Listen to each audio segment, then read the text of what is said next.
केवल एक अकादमिक संस्थान के भीतर का ही मामला नहीं है, अब तो पूरा देश ठेके पर रखा जा रहा है। तो जहां भी, और मेरे पास ऐसे फोन आ रहे हैं बहुत सारे लोगों के, उन लोगों के जो स्कूल में है, डिग्री कॉलेज में है या कैंपसेस में है, तो सेना में है, अब तो सेना में है। तो जैसे अग्निवीर था वो कलमवीर हो गए हैं, शिक्षावीर हो जाएंगे, कुछ और नाम अच्छा होगा क्योंकि उसका ओहदा बहुत घटाया गया है। सरकारी कर्मचारियों के फोन आ रहे हैं, मतलब बहुत सारे तो ब्यूरोक्रेट हैं, वो ये कहते हैं कि जो आपके कैंपस के कॉलेज के भीतर हो रहा है ना, वो हमारे ब्यूरोक्रेसी में हो रहा है, हम लोग कुछ नहीं बोलते, हम केवल नौकरी कर रहे हैं। और ऐसी ही कहानियां शायद उनकी भी हों। तो बस कोशिश ये है कि उन तमाम कहानियों को पिरो करके कह दिया गया, बस इसलिए कि बाद में एक दस्तावेज रहे कि हम कहना चाह रहे थे, इसलिए हमने कहा। आपने कहा कि इसका शीर्षक एक प्रतिरोध है। अगर मेरी नज़र से आप देखें, इस बात को मैं पहले भी कहता रहा हूँ कि इस किताब के मामले में महत्वपूर्ण बात यह है कि केवल किताब का छापना या शीर्षक नहीं, मैं बार बार कह रहा हूँ, इस किताब का पढ़ा जाना प्रतिरोध। अगर आप इस किताब को पढ़ते हैं तो वो प्रतिरोध की अभिव्यक्ति इसलिए है, मसलन इस बात से सोचिए कि ये किताब हम लोगों के स्टाफ रूम में जब पहुंची तो हम लोगों ने जानबूझकर अलग अलग मेजों पर इस किताब की कॉपियां केवल रख दी।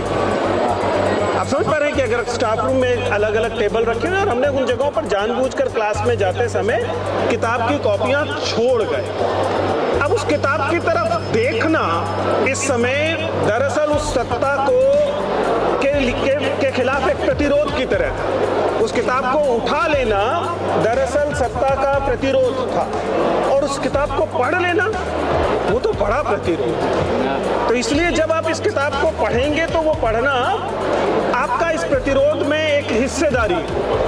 ऐसा पहली बार नहीं हो रहा है। हम जानते हैं कि 1984 को पढ़ा जाना पूरे कोरिया में एक प्रतिरोध की निशानी थी। तो इस मायने में एक किताब प्रतिरोध की अभिव्यक्ति है। मुझे नहीं पता कि किताब कब तक छपने दी जाएगी, दिखाई देने दी जाएगी, वो एक अलग सवाल है, लेकिन जब तक है तब तक ये प्रतिरोध। लक्ष्मण यहाँ पे केवल व्यक्ति नहीं है, हम लोग जानते हैं कि लक्ष्मण यहाँ पे नाम ले दिया गया, आशीष कोई लक्ष्मण से भिन्न नहीं है, वो भी उसी तरीके से उसकी कीमत अदा कर रहे हैं। तो संरचनागत तौर पर सच्चाई ये है कि we failed this next generation.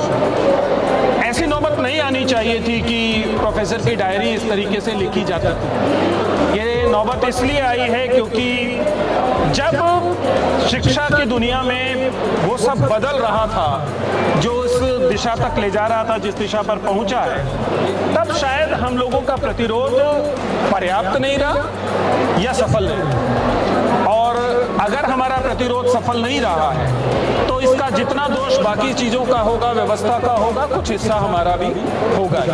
तो मैं तो इसको केवल स्वीकार करता हूँ कि शायद मैं उस मशीनरी में, उस तंत्र में शक्ति की तरफ से रहा हूँगा जिसकी कीमत ये हुई है कि लक्ष्मण को अंततः ये किताब लिखनी पड़ेगी। लेकिन इतना जरूर है कि संदेश अंततः वही जाता है कि जब हमें प्रतिरोध करना चाहिए उस समय यदि हम चुप रहेंगे तो हो सकता है कि बाद में प्रतिरोध कर भी हम उस चीज को अंडू नहीं कर पाएंगे जो जोखिम, जो नुकसान हम प्रतिरोध न करके पहले पहुंचा चुके होते हैं।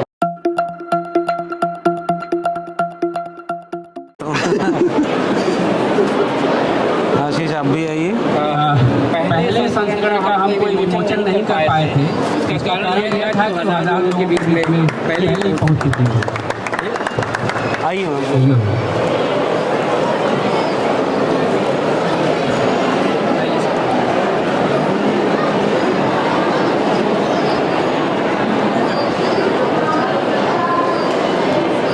फिर से बताइए। Thank you. आप सबका धन्यवाद। सबसे पहले तो शुक्रिया मुझे अवसर देने के लिए कि मैं बात कर सकूं इस किताब पर, लक्ष्मण पर।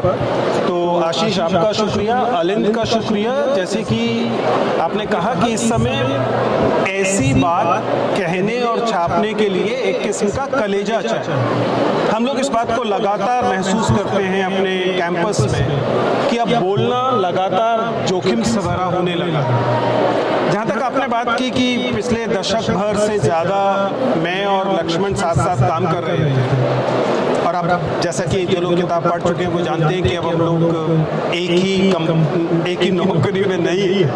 हम लोग अब अलग अलग जगह से कोशिश करेंगे उस न्याय के लिए। लेकिन ये बात तय है, आप कह रहे हैं कि मेरे साथ उन्होंने वॉइस ली, मुझे लगता है कि ये शायद म्यूचुअल है। ऐसा नहीं हो सकता कि आप ये कहें कि मुझे देखकर लक्ष्मण ने बोलना शुरू किया। हम शायद एक दूसरे को ताकत देने का काम करते रहे हैं साथ साथ। ये जरूर है कि मैं कुछ पहले पैदा हुआ, मेरा कोई इसमें योगदान नहीं है। इस वजह से मैं पहले से नौकरी में था, और लक्ष्मण जिस समय आए लगभग तभी मेरी नौकरी भी स्थायी हुई थी। एक दशक मैंने भी लगभग ऐसे ही सहा था। लेकिन इस यात्रा में इतना जरूर है कि हम लोगों ने साथ साथ भी, लक्ष्मण ने कुछ ज़्यादा अलग तरीके से, क्रांतिकारी तरीके से किया, मैं शायद उतना नहीं कर पाया हूँगा, लेकिन हम लोगों ने साथ साथ पिछले 10 से ज़्यादा सालों में वो वॉइस हासिल की है और उसकी कीमत चुकाई। लक्ष्मण ने अपने तरीके से चुकाई है, मैं अपने तरीके से चुका रहा हूँ, और वो शायद उसका कोई विकल्प है नहीं। मतलब हमारे पास ऐसा कोई विकल्प नहीं है कि हम ये ना करें, क्योंकि अगर हम ये नहीं करेंगे तो हम क्या करेंगे? फिर कोई किसी किस्म का कोई और रास्ता बचता नहीं। इस किताब में जिस तरीके से मेरे बारे में कहा गया है, मुझे लगता है कि वो थोड़ा ज़्यादा उदार है, क्योंकि अगर व्यक्तियों को छोड़ दिया जाए तो एक संरचना होती है, और उस स्ट्रक्चर में सही बात यह है कि मैं एक पक्की नौकरी वाला असिस्टेंट प्रोफेसर था, अब तो खैर एसोसिएट हो गया हूँ, और लक्ष्मण जो है वो ठेके पर, कॉन्ट्रैक्ट पर, एडहॉक थे। इसलिए एक सत्ता का अंतराल स्वाभाविक है कि उस जगह पर था। ये अलग बात है कि हमने विभाग में जितना संभव था उतनी कोशिश की, लेकिन वो फिर से व्यवहार पर आ जाएगा। स्ट्रक्चर तो मानेंगे कि उसी तरीके से विद्यमान था ही, आज भी है। तो संरचना में सच्चाई ये है कि लक्ष्मण उदार हैं, इसलिए वो मेरी उन गलतियों पर शायद उंगली नहीं रख रहे होंगे, या फिर वो मान रहे होंगे कि वे गलतियां मेरी व्यक्तिगत गलतियां नहीं है, स्ट्रक्चर की गलतियां। लेकिन संरचना के तहत जो कुछ लक्ष्मण ने सहा है, उसका कुछ हिस्सा स्वाभाविक है कि हम पर आता है, चाहे वो कहा जाए या न कहा जाए। और मैंने इस बात को सार्वजनिक तौर पे कहा है, दोबारा कह रहा हूँ कि वी फेल्ड लक्ष्मण। हम लोग लक्ष्मण को उसका जो देह था, लक्ष्मण यहाँ पे केवल व्यक्ति नहीं है, हम लोग जानते हैं कि लक्ष्मण यहाँ पे नाम ले दिया गया, आशीष कोई लक्ष्मण से भिन्न नहीं है, वो भी उसी तरीके से उसकी कीमत अदा कर रहे हैं। तो संरचनागत तौर पर सच्चाई ये है कि we failed this next generation. ऐसी नौबत नहीं आनी चाहिए थी कि प्रोफेसर की डायरी इस तरीके से लिखी जाती थी। ये नौबत इसलिए आई है क्योंकि जब शिक्षा की दुनिया में वो सब बदल रहा था जो उस दिशा तक ले जा रहा था जिस दिशा पर पहुंचा है, तब शायद हम लोगों का प्रतिरोध पर्याप्त नहीं रहा या सफल नहीं। और अगर हमारा प्रतिरोध सफल नहीं रहा है तो इसका जितना दोष बाकी चीजों का होगा, व्यवस्था का होगा, कुछ हिस्सा हमारा भी होगा। तो मैं तो इसको केवल स्वीकार करता हूँ कि शायद मैं उस मशीनरी में, उस तंत्र में शक्ति की तरफ से रहा हूँगा जिसकी कीमत ये हुई है कि लक्ष्मण को अंततः ये किताब लिखनी पड़ेगी। लेकिन इतना जरूर है कि संदेश अंततः वही जाता है कि जब हमें प्रतिरोध करना चाहिए उस समय यदि हम चुप रहेंगे तो हो सकता है कि बाद में प्रतिरोध कर भी हम उस चीज को अंडू नहीं कर पाएंगे जो जोखिम, जो नुकसान हम प्रतिरोध न करके पहले पहुंचा चुके होते हैं।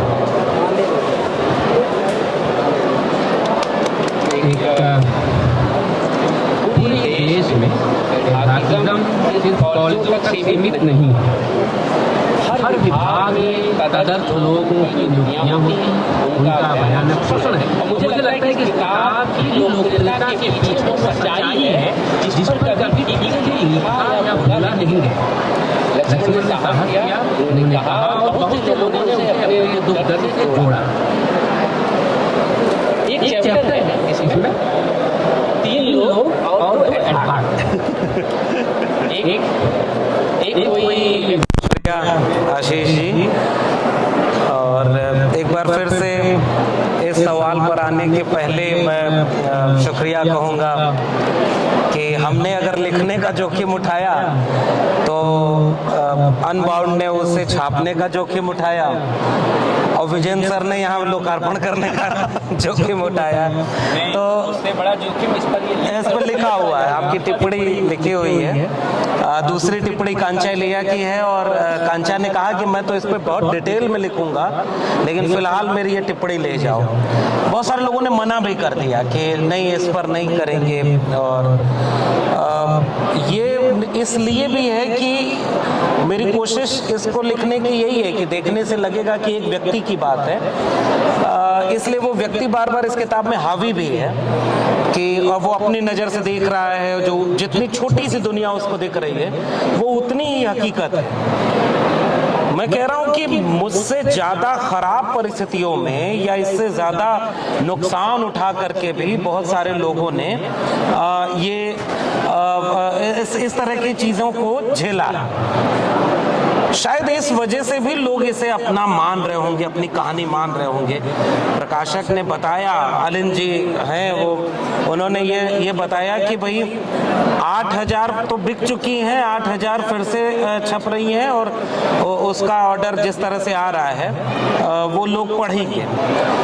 मेरा मन भी यही था कि जिसका जिक्र अभी विजेंद्र सर कर रहे थे, अब ये भले ही उस उदारता से न स्वीकार करें, लेकिन ये बात सही है कि मैंने इसमें लिखा भी है कि मैं जब इस कॉलेज में आया था तो मैं 21-22 साल का एक बिल्कुल शुरुआती दौर का एक नौसिखुआ मैंने खुद के लिए कहा है, और मैंने अपने कॉलेज की तारीफ की है। हालांकि जितनी आलोचना करनी चाहिए उतना नहीं कर पाया हूँ, लेकिन उससे ज़्यादा महत्वपूर्ण मुझे ये लगा कि मेरा कॉलेज वैसा न होता, उस कॉलेज में ऐसे लोग न होते तो शायद ये सफ़र 14 साल नहीं चल पाता, और उसके बाद भी जैसे 14 साल बाद मैं उस कॉलेज से निकाला गया या जैसे मैं आज हूँ उतना बच भी नहीं पाता।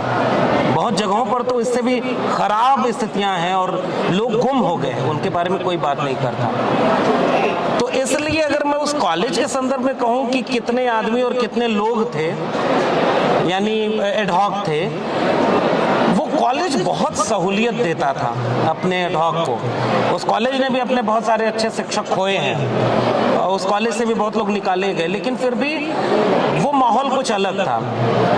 इसलिए मेरे कॉलेज में एडहॉक कम थे, लोग ज़्यादा थे। अब हालांकि बदल रहा है, अब वो बदलाव वहाँ जो लोग हैं वो महसूस करेंगे। जो अब लोग आ रहे हैं वो एडहॉक नहीं, लेकिन दुर्भाग्य से लोग भी नहीं। बिल्कुल ठीक बात है। मेरा बस कहना यही है कि ये नाम को लेकर के भी हम लोग सोच रहे थे सर कि इसका क्या नाम रहे।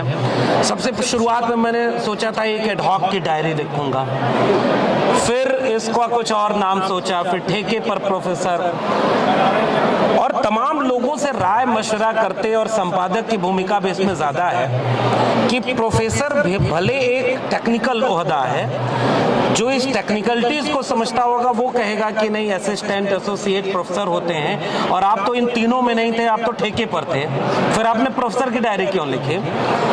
मुझे लग रहा है कि इस नाम के पीछे वजह यह है कि इस पेशे ने हमें इंसान बनाया, और इसलिए आज लोग, मेरे घर वाले हों या मेरे गांव वाले, आज भी मुझे कहते हैं कि अच्छा प्रोफेसर साहब आपकी नौकरी चली गई। तो ये सवाल ही बताता है कि ये प्रोफेसर की डायरी क्यों है, और केवल एक अकादमिक संस्थान के भीतर का ही मामला नहीं है, अब तो पूरा देश ठेके पर रखा जा रहा है। तो जहां भी, और मेरे पास ऐसे फोन आ रहे हैं बहुत सारे लोगों के, उन लोगों के जो स्कूल में है, डिग्री कॉलेज में है या कैंपसेस में में है, तो सेना में है। अब तो सेना में है। तो जैसे अग्निवीर था वो कलमवीर हो गए हैं, शिक्षावीर हो जाएंगे, कुछ और नाम अच्छा हो, नाम अच्छा होगा क्योंकि उसका ओहदा बहुत घटाया गया है। सरकारी कर्मचारियों के फोन आ रहे हैं, मतलब बहुत सारे तो ब्यूरोक्रेट हैं, वो ये कहते हैं कि जो आपके कैंपस के कॉलेज के भीतर हो रहा है ना, वो हमारे ब्यूरोक्रेसी में हो रहा है। हम लोग कुछ नहीं बोलते, हम केवल नौकरी कर रहे हैं। और ऐसी ही कहानियां शायद उनकी भी हों। तो बस कोशिश ये है कि उन तमाम कहानियों को पिरो करके कह दिया गया, बस इसलिए कि बाद में एक दस्तावेज रहे कि हम कहना चाह रहे थे, इसलिए हमने कहा। इन दोनों के बीच आप क्या आशीष, अहम सवाल। हालांकि इस बात से शुरू करूंगा कि आपने कहा कि इसका शीर्षक एक प्रतिरोध है।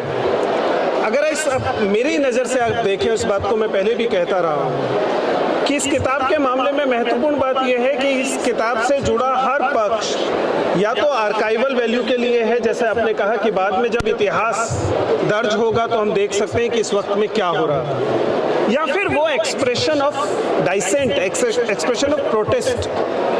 केवल किताब का छापना या शीर्षक नहीं, मैं बार बार कह रहा हूँ, इस किताब का पढ़ा जाना प्रतिरोध है।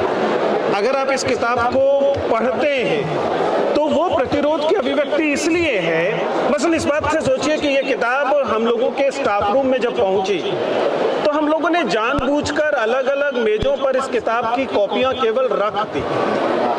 आप समझ पा रहे हैं कि अगर स्टाफ रूम में अलग अलग टेबल रखे हुए और हमने उन जगहों पर जानबूझकर क्लास में जाते समय किताब की कॉपियां छोड़ गए। अब उस किताब की तरफ देखना इस समय दरअसल उस सत्ता को के खिलाफ एक प्रतिरोध की तरह था। उस किताब को उठा लेना दरअसल सत्ता का प्रतिरोध था, और उस किताब को पढ़ लेना वो तो बड़ा प्रतिरोध। तो इसलिए जब आप इस किताब को पढ़ेंगे तो वो पढ़ना आपका इस प्रतिरोध में एक हिस्सेदारी। ऐसा पहली बार नहीं हो रहा है। हम जानते हैं कि 1984 को पढ़ा जाना पूरे कोरिया में एक प्रतिरोध की निशानी थी। तो इस मायने में एक किताब प्रतिरोध की अभिव्यक्ति है। मुझे नहीं पता कि किताब कब तक छपने दी जाएगी, दिखाई देने दी जाएगी, वो एक अलग सवाल है, लेकिन जब तक है तब तक ये प्रतिरोध है। जहाँ तक बहुजन और दलित अभिव्यक्तियाँ इन संस्थानों में, हमारे विश्वविद्यालयों में और बाकी जगहों पर है, इसे लेकर मुझे दो तरह की बातें दिखाई देती है। आपने कहा कि वो कहते हैं कि हम ज़्यादा मौका दे रहे हैं और हम देखते हैं कि उत्पीड़न हो रहा है। इन दोनों में जिस अंतर्विरोध को आप देख रहे हैं वो जरूरी नहीं है कि हो। ऐसा हो सकता है कि एक नज़र से देखने में दिखे कि लोग तो उतने ही दिखाई दे रहे हैं। आखिर लक्ष्मण यादव को जब निकाला गया तो नियुक्ति तो किसी ओबीसी की हुई ना, तो आप अगर उसे केवल सांख्यिकी प्रतिनिधित्व के तौर पर देखेंगे तो लगेगा कि सरकार भी सही कह रही है। लेकिन अगर आप देखेंगे कि जिसे निकाला गया वो बहुजन की कौन सी वॉइस था और जिसे रखा गया क्या उसमें बहुजन की वॉइस बनने की कोई क्षमता है, और ये नई बात नहीं है। अच्छा ओबीसी बुरा ओबीसी पहली बार आ रही चीज नहीं है। हमने मुसलमानों के साथ ये किया, हमारे समाज में मुसलमानों के साथ ये हुआ कि बताया गया कि अच्छे मुसलमान हैं, ये बुरे मुसलमान। अच्छा मुसलमान वो है जो कि केवल उसी राष्ट्रवाद की धारा में बहता रहेगा और वही बात करेगा। इसलिए बार बार मुसलमानों को सताने के लिए अब्दुल कलाम का नाम ले लिया जाएगा कि देखिए वो भी तो मुसलमान थे। अगर आप अपनी आइडेंटिटी को एक्सप्रेस करते हैं, अगर आप नमाज पढ़ने की मांग करते हैं, अगर आप अपनी आइडेंटिटी को पहचाने की मांग करते हैं तो आप बुरे मुसलमान।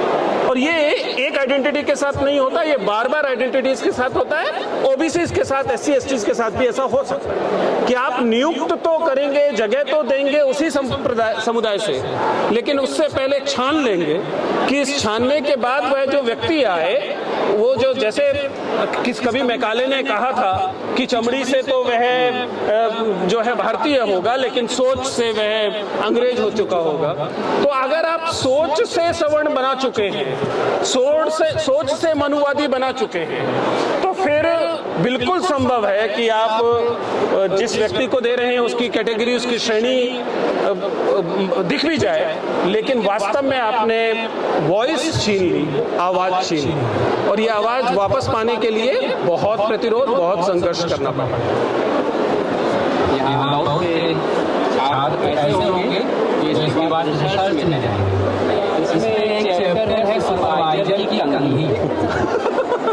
ये क्या है?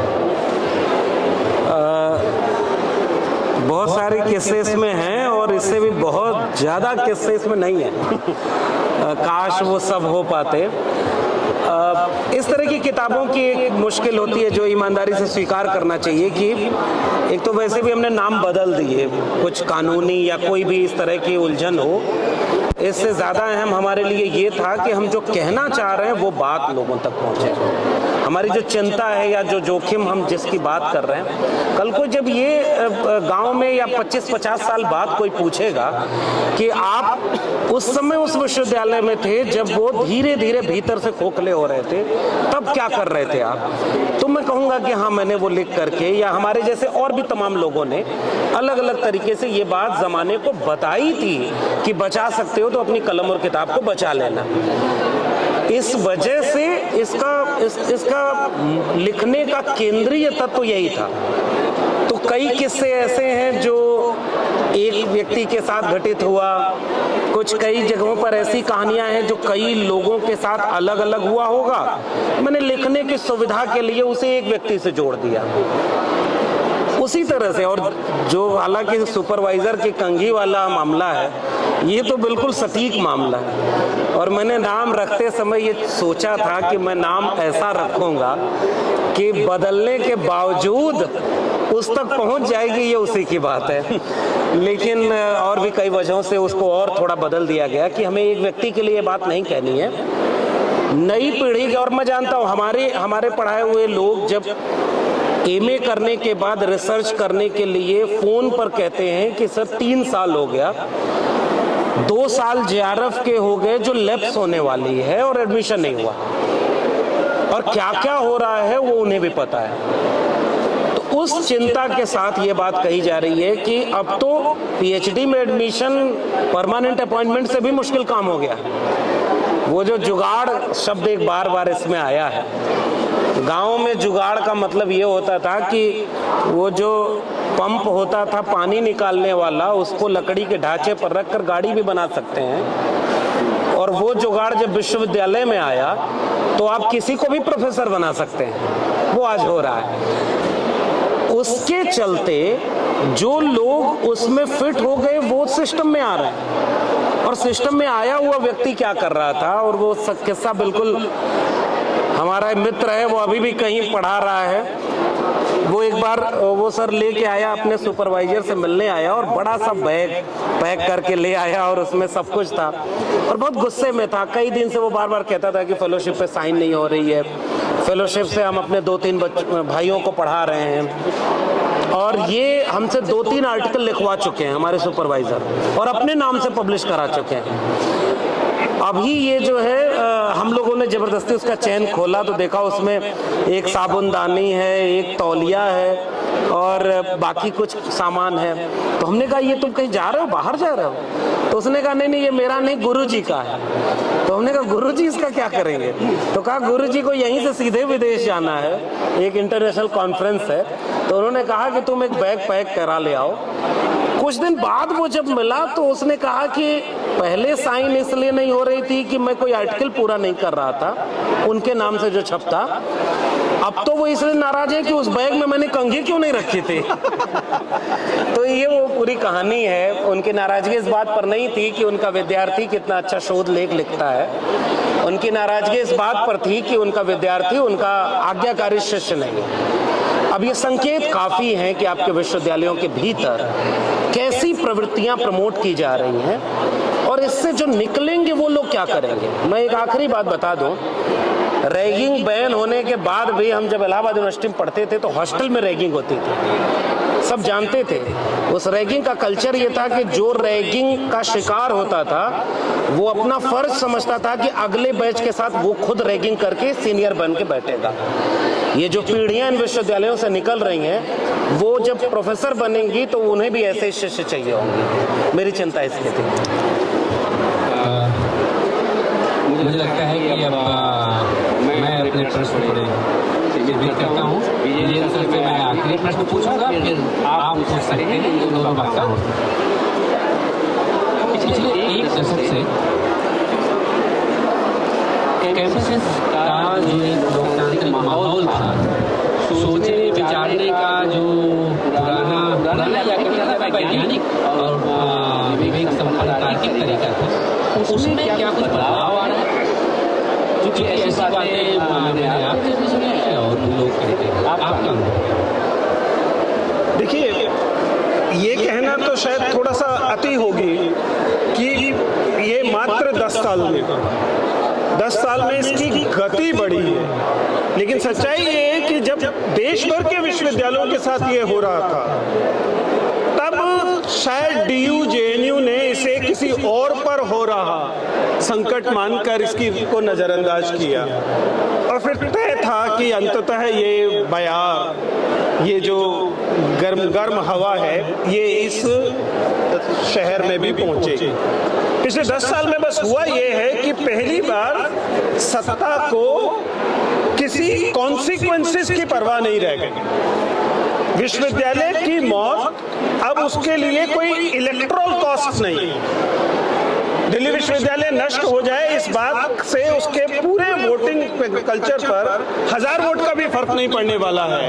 अगर ऐसा हो रहा है तो फिर जाहिर है कि उसको इसकी गति बढ़ाने में, इसको और निशंस तरीके से करने में, और ज्यादा निरंकुश हो जाने में कोई चिंता नहीं।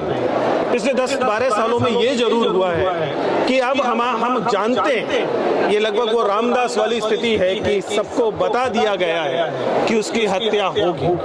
यहाँ रामदास मेरा विश्वविद्यालय है, इसलिए मुझे थोड़ा सा दुख है, या फिर सही कहिए कि चाकू चूंकि मुझे ही लगने वाला है इसलिए मुझे दुख है, लेकिन बाकी सब लोग बुला कर बताने वाले हैं कि देखो हमने कहा था कि इसकी हत्या होगी। आप लोग एक करके किसी भी वक्ता से प्रश्न पूछ सकते हैं। बस एक आग्रह है कि शांति बनाए रखें और धक्का मुक्की न करें।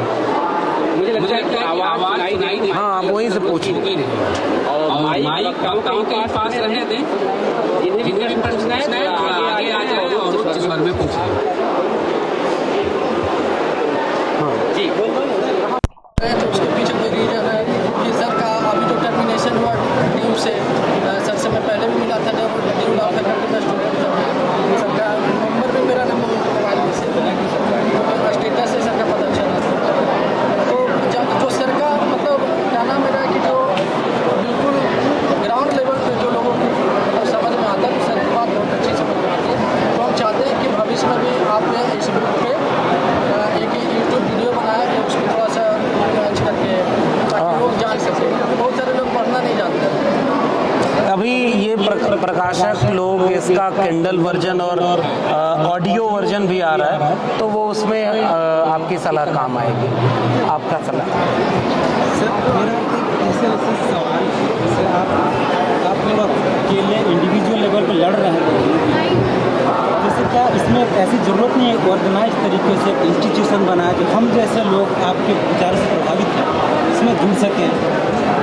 देखिए, अंततः तो प्रतिरोध को संगठन के स्तर पर आने की आवश्यकता होगी। ये अलग बात है कि हर व्यक्ति की अपनी सीमाएं होती हैं। लक्ष्मण ज़्यादा ऑर्गेनाइज तरीके से संगठन में काम कर सकते हैं, करते हैं। मेरी स्थिति, चूंकि मैं एक शिक्षक हूँ, तो एक छोटे से शिक्षक संगठन में काम करता हूँ, लेकिन सही बात यह है कि हम सब लोगों के जो उद्देश्य हैं उनमें एक अलाइनमेंट होती है। बाकी सब लोगों से भी सलाह यही है कि अपने इर्द गिर्द आप देखेंगे तो आपको ऐसे संगठन दिखाई देंगे। वो शिक्षकों के लिए काम कर रहे होंगे, वो किसानों के लिए काम कर रहे होंगे, वो मजदूरों के लिए काम कर रहे होंगे, विद्यार्थियों के लिए काम कर रहे होंगे। और हम लोगों को ऐसे संगठनों के संगठन बनाने की आवश्यकता है, नेटवर्किंग करने की आवश्यकता है। हम लोग उस एनार्को सिंडिकलिज्म में भी यकीन करते रहे हैं कि अलग अलग यूनियंस, अलग अलग छोटे छोटे संगठन मिले और उनके नेटवर्क, उनका बड़ा प्रभाव हो, ताकि ये बॉटम से ऊपर की तरफ आने वाले संघर्ष। लेकिन सही है, इस बात में समय लगता है, इसमें अधिक सांगठनिक किस्म की क्षमता की जरूरत होती है। और दुर्भाग्य से आसपास जिस तरह का माहौल चल रहा है उसमें इस तरह के संगठनों का दमन बहुत बड़े पैमाने पर, अगर आप किसान आंदोलन में जो हो रहा है उसे देखेंगे तो आपको समझ में आएगा कि छोटे छोटे पत्रकारों को वॉइसलेस कर दिया गया। मनदीप पूनिया को गायब कर दिया फेसबुक से, आपने चैनल्स को गायब कर दिया फेसबुक से, जबकि वो 1000 लोगों 2000 लोगों तक पहुंच रही थी केवल आवाज, उतनी भी बर्दाश्त नहीं हुई।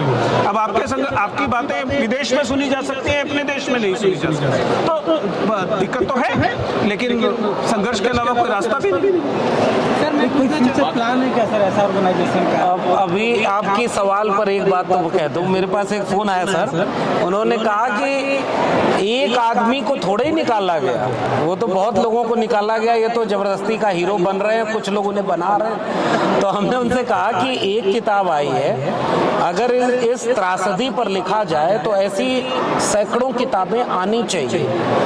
लगभग 1000 लोग निकाले गए, लेकिन शायद कोई और नहीं बोल पाया, या 2-4 लोग और बोले होंगे तो वो उनको कोई सुन नहीं पाया। तो इसका मतलब ये है कि जोखिम किसी को तो लेना पड़ेगा।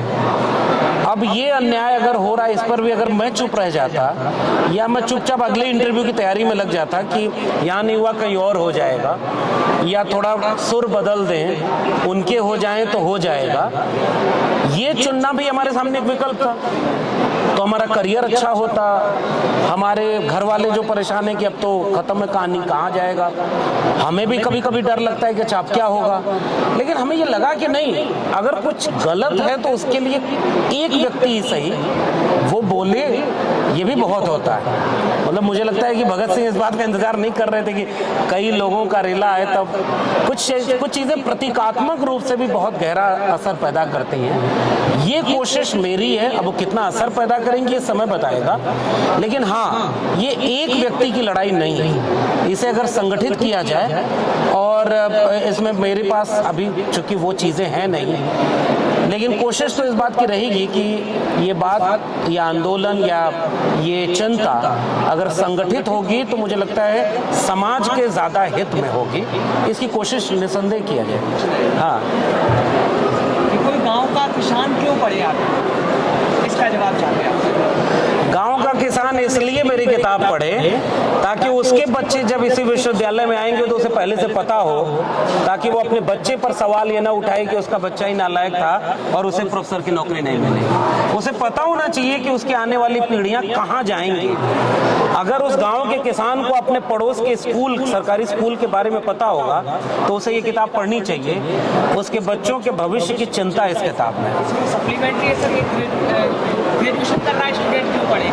वो है देखिए, ग्रेजुएशन कर रहा है स्टूडेंट तो डायरेक्टली अफेक्टेड, मतलब उसको जो शिक्षा, जो क्लास, जब डॉक्टर लक्ष्मण के साथ ये घटना होती है और अगले दिन से उनके विद्यार्थी छीन लिए जाते हैं, तो उन बचे हुए विद्यार्थियों के को जब मैं फेस कर रहा हूं तो मैं जानता हूं कि उनसे क्या छीन लिया गया और बदले में उन्हें क्या दिया गया, और इन दोनों के बीच तुलना नहीं है। मैं जैसा मैंने पहले भी कहा कि लक्ष्मण का जो नुकसान हुआ वो तो समझ में, चलिए साधारण सी बात है, रोजगार गया, समझ में आ रहा है, लेकिन उन विद्यार्थियों का जो नुकसान हुआ है उसके लिए आपको एक बार कॉलेज आके उन बच्चों से पूछना पड़ेगा और तब आपको समझ में आए। और ये मामला केवल यहीं पे खत्म नहीं हो रहा है।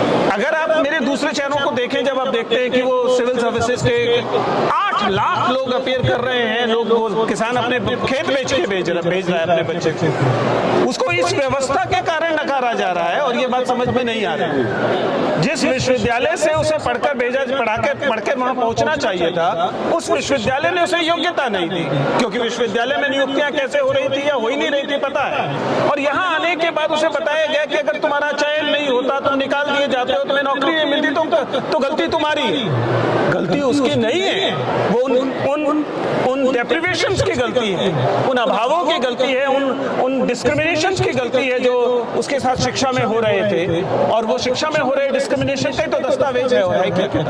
तो मेरे ख्याल से विद्यार्थियों को तो जरूर पढ़नी चाहिए। ये जिस द्वेष भावना के द्वारा बहुजन समाज के जितने प्रोफेसर हैं या शिक्षक हैं उनको विश्वविद्यालय से निकाला जा रहा है, तो इसका मेन रीजन जो है, इस पर क्या कोई कानून नहीं है? नहीं, एक तो आप संशोधन फिर से कर लीजिए। इसका बहुत शानदार जवाब विजय सर ने दिया। बहुजन होने के नाम पर नहीं निकाला जा रहा, क्योंकि उनकी जगह पर भी बहुजन ही रखे जा रहे हैं, क्योंकि इतना तो संविधान बचा है। दूसरी बात यह है कि उनको वैसे लोग नहीं चाहिए जो उनके मुताबिक न हो या उनसे सवाल करते हो, उनकी साजिश को समझते हो, उनको वो टारगेट करेंगे। वो केवल बहुजन होंगे वो भी जरूरी नहीं। अर्बन नक्सल टर्म तो बहुजनों के लिए मात्र नहीं आया ना, ये तो वो वाली कविता का प्रसंग बनता है कि पहले वो यहूदियों के लिए आए, हम नहीं बोले क्योंकि हम यहूदी नहीं थे। तो वही अब सबके साथ लागू हो रहा है। तो सबके शिकार होने की वजहें अलग हो सकती हैं, लेकिन जिसके पास भी रीढ़ होगी वो आज नहीं कल शिकार होगा। अब रीढ़ के खत्म होने का कोई कानून अभी बना नहीं है कि इसको कैसे रोका जा सके।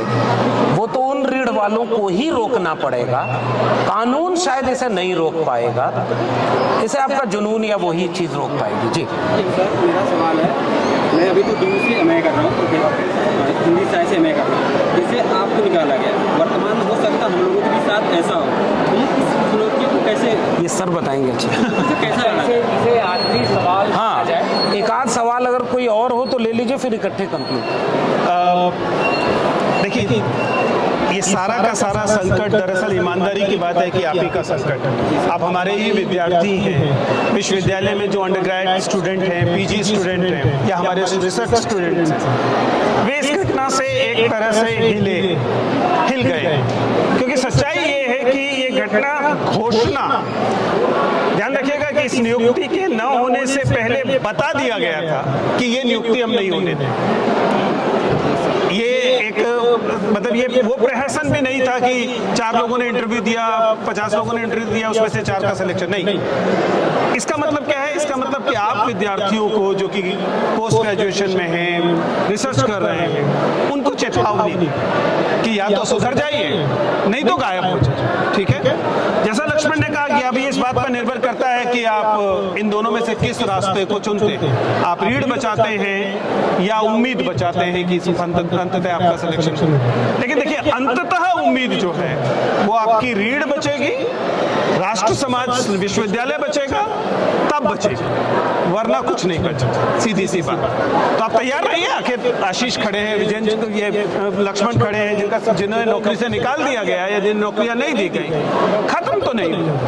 ऐसा नहीं है कि आप विश्वविद्यालय की नौकरी नहीं देंगे तो ये आवाजें बंद हो जाएंगी, किताब के रूप में आएंगी, कविता के रूप में आएंगी, किसी और रूप में आएंगी, और फिर अपना वक्त भी आएगा। जिन मित्रों ने किताब खरीदी है और लेखक से उसका हस्ताक्षर लेना चाहते हैं, वो एक एक कर आए, इसी तरफ से आए, एक लाइन बना लें।